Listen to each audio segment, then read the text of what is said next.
यदि आप मेरे पिताश्री के अनुज नहीं होते तो इस दुस्साहस के पश्चात एक और शब्द बोलने के लिए जीवित ही नहीं रहते। इंद्रजीत, कायरों को भी अपना मत रखने का अधिकार है। विभीषण को अपनी बात पूरी करने दो।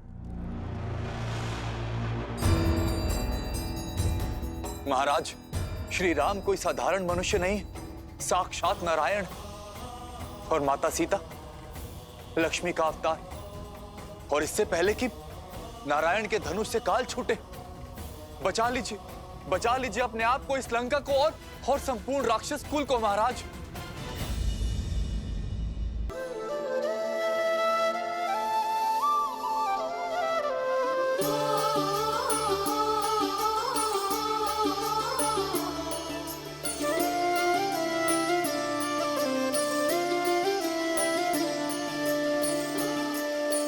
जन्म जन्म का है ये संगम, राम रतन सीता वैभव धन। एक है पौरुष एक समर्पण, एक है रूप तो दूजा दर्पण।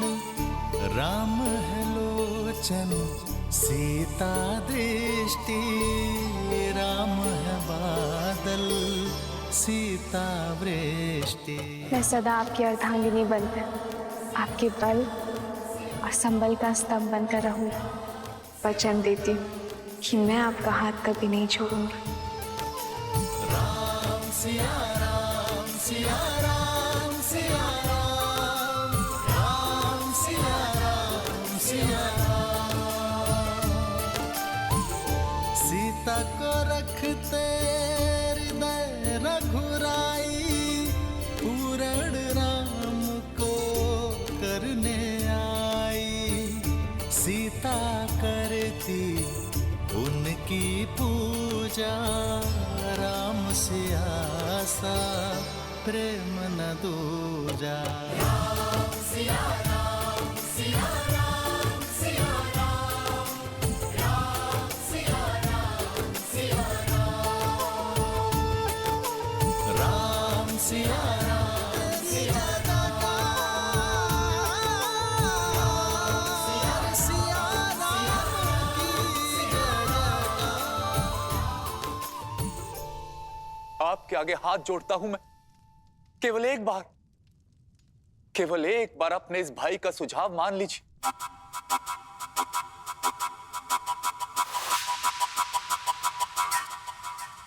माना था, एक बार आपका सुझाव माना था चाचा श्री। राम के उस दूत को जीवित छोड़ा था और फिर सबने देखा कि उसने क्या किया। अब अपने दूत के किए का दंड राम स्वयं भुगतेगा। केवल मेरे पिता के एक संकेत मात्र का विलंब है। उसके पश्चात राम और लक्ष्मण का शीश कट के उनके चरणों में पड़ा होगा।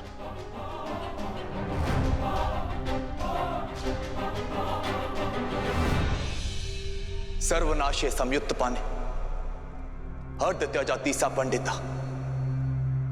जब पूर्ण विनाश सामने हो तो जितना हो सके बचने वाला ही सबसे बड़ा ज्ञानी होता है भैया। हनुमान के प्रहार को लंका की प्रजा ने देखा है, भुगता है। आगे इस विनाश को रोका जा सकता है भैया। क्यों आप चाहते हैं कि लंका के नन्हे बालक पिताहीन हो?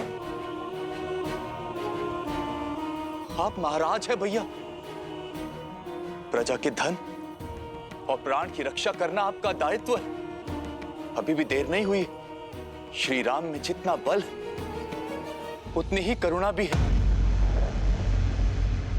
इससे पहले कि लंका ध्वस्त हो जाए, आप श्री राम से क्षमा मांग लीजिए, क्योंकि केवल श्री राम ही एक आसरा है। कदाचित उचित कहा तुमने।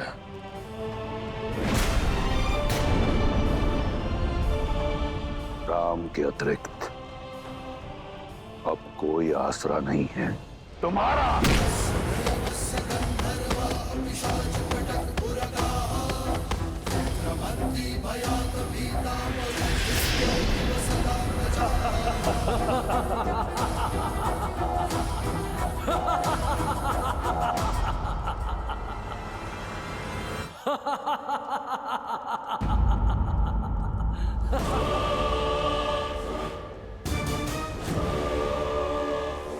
तुम इसी योग्य हो कि उस वनवासी के चरणों की धूल को अपने मस्तक पर लगाओ। उस राम ने 2 राक्षस क्या मार गिराए, इतना बखान। और तुम्हारा भाई जिसने सहस्त्रों वर्षों में सहस्त्रों वीरों का संहार किया, उसका कुछ नहीं।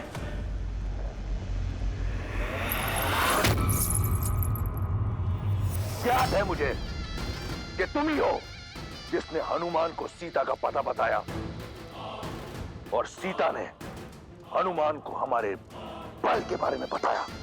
लंका के भेदी हो तुम, बचपन से मेरे विरुद्ध खड़े रहे, मैं शांत रहा।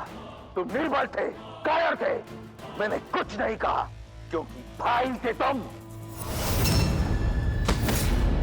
मैं वो भाई हूं जो अपने भाइयों के लिए स्वयं ब्रह्मा से भिड़ गया। एक पिता की तरह पोषण करने वाले भाई को ये उपहार दिया है तुमने। लंका का अन्न खाकर लंका के विरुद्ध बोलने वाले लंका के भेदी के लिए लंका में कोई स्थान नहीं। तुम जैसे कायर का लंका में सांस लेना भी लंका के वातावरण को प्रदूषित कर देगा। तुम अपने जीने का अधिकार खो चुके हो विभीषण।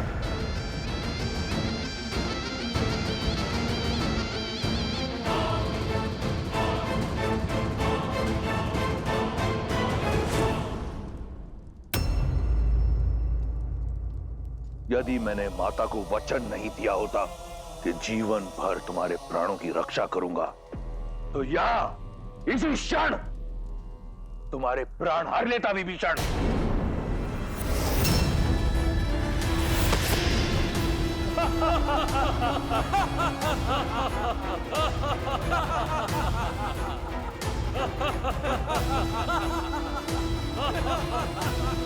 तुम्हारे जैसा भाई अपने आप में एक शाप है।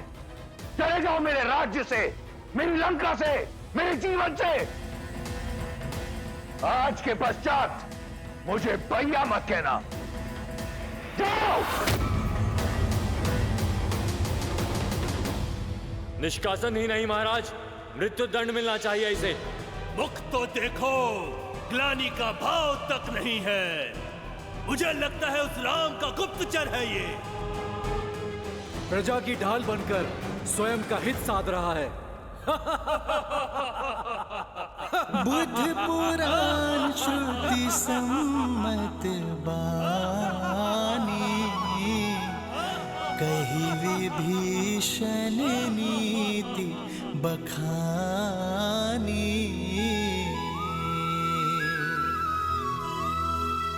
सुनत दसानन उठार साई, खल तो ही निकट मृत्यु अब आई। भैया,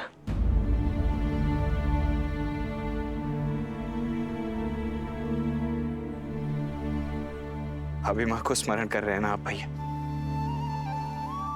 भैया, अब इतनी पीड़ा क्यों सहन करनी है? पहले तो हमारे पास कारण था, हमें भाभी माँ का स्थान ही ज्ञात नहीं था, परंतु अब तो हमें ज्ञात है कि भाभी माँ है कहाँ। फिर अब और विलंब क्यों भैया? हम वीर हनुमान जी की पीठ पर बैठकर क्यों लंका नहीं जा सकते? उस दुष्ट पापी रावण का अंत करके शीघ्र अति शीघ्र भाभी माँ को मुक्त क्यों नहीं करा सकते भैया? मेरी बात मानिए भैया, उस लंका के विनाश के लिए हम दोनों भाई ही पर्याप्त हैं। अब चलिए भैया। लक्ष्मण, सीता के विरह में बिताया हर एक पल मुझे शूल बनकर चुभता है। मैं भी यही चाहता हूं कि सीता इसी क्षण मेरे सामने आ जाए।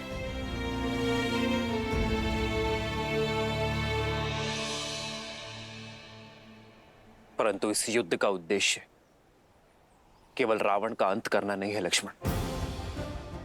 रावण के भय का अंत करना है।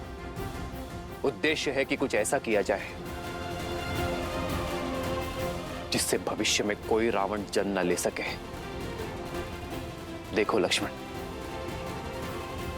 सृष्टि के कोने कोने से वानर यहां एकत्रित हुए हैं। ये सब वो हैं जिनके मन में रावण का भय था, परंतु आज उसका सामना करने को सज्ज है।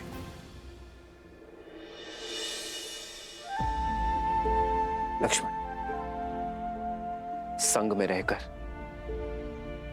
अधर्म के विरुद्ध बड़ी से बड़ी लड़ाई लड़ी जा सकती है लक्ष्मण। मैं नहीं चाहता कि इस युद्ध के पश्चात ये मुझे भगवान समझे। मैं ये चाहता हूं कि इन सबको प्रेरणा मिले कि प्रत्येक वानर, प्रत्येक नर असंभव को संभव कर सकता है अपने दृढ़ निश्चय से, अपने परिश्रम से, एकता से। ये युद्ध अब केवल व्यक्तिगत नहीं रहा लक्ष्मण। ये युद्ध केवल राम की रावण को ललकार नहीं, बल्कि पाप को रौंदने चली पुण्यता की हुंकार है।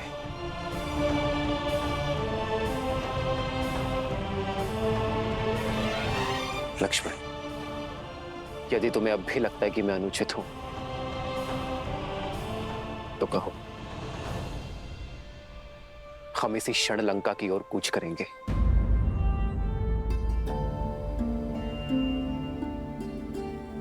सीता आएगी लक्ष्मण, विश्वास और प्रेरणा का साधन बनकर।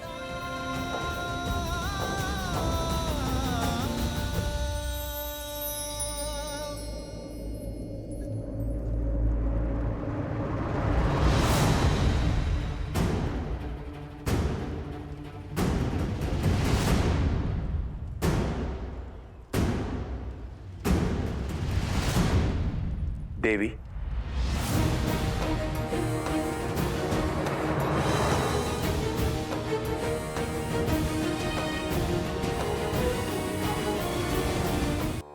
आपको धन्यवाद देने आया हूं, मुझे मार्ग दिखाने के लिए। आपके कारण ही लंका से पहली बार कोई शुभ मार्ग पर जा रहा है। भाई का हाथ थामे उसे भगवान तक लेकर जाना चाहता था, किंतु स्वयं ही भगवान से दूर चला गया। आपके सीख के पश्चात भाई का साथ छोड़ भगवान की ओर जा रहा हूं। अपने प्रभु श्री राम के पास। पता नहीं वो इस राक्षस की भक्ति को अपनाएंगे या नहीं।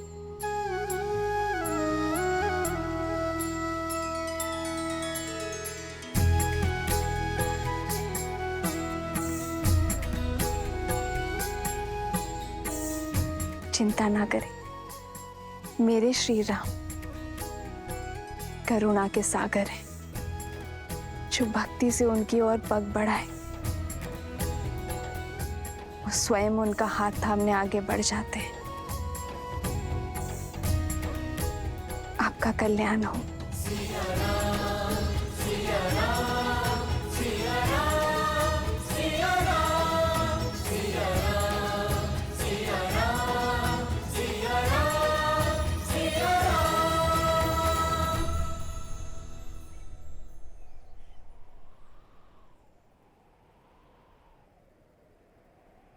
हमें आप पर और श्री राम पर पूर्णतः विश्वास है। हम लंका की जनता के लिए आपके साथ आएंगे।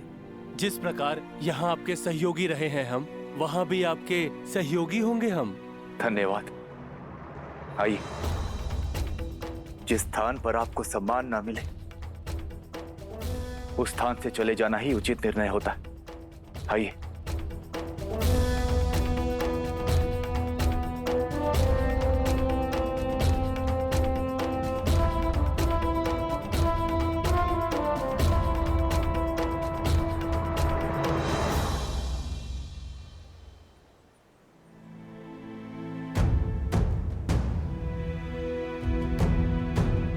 क्या हुआ? मेरे वानर वीर चिंतित क्यों लग रहे हैं? प्रभु, चिंता की ही बात है। सेना को जल की आवश्यकता है। देखिए कितने कुएं खोदे, लेकिन हर जगह से खारा ही पानी आ रहा है। प्रभु, आपने कहा था कि प्रयास करो तो प्रकृति भी सहायता करती है, पर हमने कितने कुएं खोदने का प्रयास किया। आप देखिए प्रभु।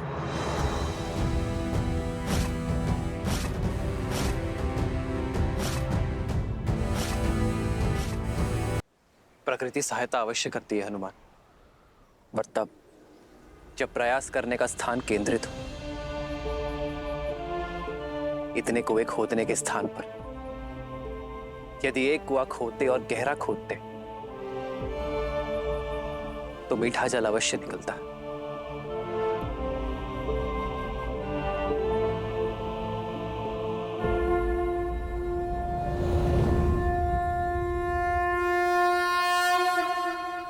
नमामि गंगे।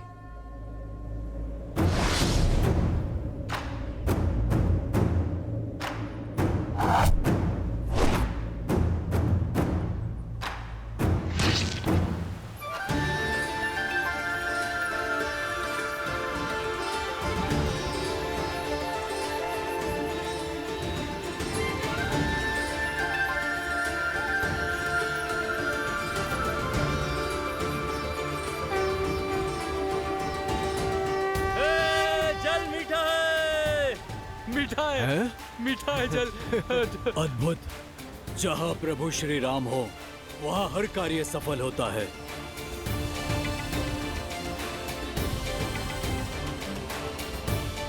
आज प्रभु श्री राम की कृपा से मीठा जल प्राप्त हुआ है। हम एक बार और प्रयास करेंगे और सागर पार का मार्ग खोजेंगे। उचित कहा भ्राता। जय श्री राम।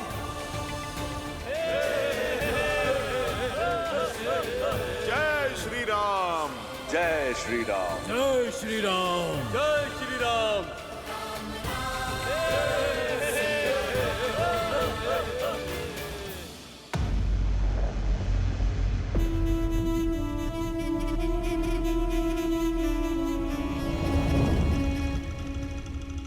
पिताश्री, मुझे आपसे बात करनी है। लंका का युवराज इंद्रजीत चिंतित लग रहा है। क्योंकि इस चिंता का कारण आप हैं पिताश्री। जब आपके अपने बहनोई ने आपके विरुद्ध शीश उठाया था, आपने उन्हें क्षमा नहीं किया। शूर्पणखा बुआ को विधवा बना दिया। पाताल लोक तक जाकर विद्युज्जीवा को खोजकर मार गिराया आपने। तो फिर आज एक विद्रोही को लंका से जीवित कैसे जाने दिया? क्यों नहीं दंडित किया विश्वासघाती विभीषण चाचा को? केवल इसलिए क्योंकि वो आपके अनुज है। प्रश्न उचित है तुम्हारा। जिसने अपने द्रोही बहनोई के प्राण हर लिए, उसने अपने भाई विभीषण को क्यों जाने दिया? क्योंकि मैं यही चाहता था। किंतु क्यों पिताश्री? अभी जान जाओगे। शार्दुल, आज्ञा कीजिए महाराज। मेरी छत्र छाया से निकलकर लंका से निष्कासित होने के बाद विभीषण के लिए संसार में कोई स्थान नहीं। एक स्थान के अतिरिक्त मुझे जानना है कि मेरा विश्वासघाती भाई कितना गिर सकता है। जो आज्ञा महाराज।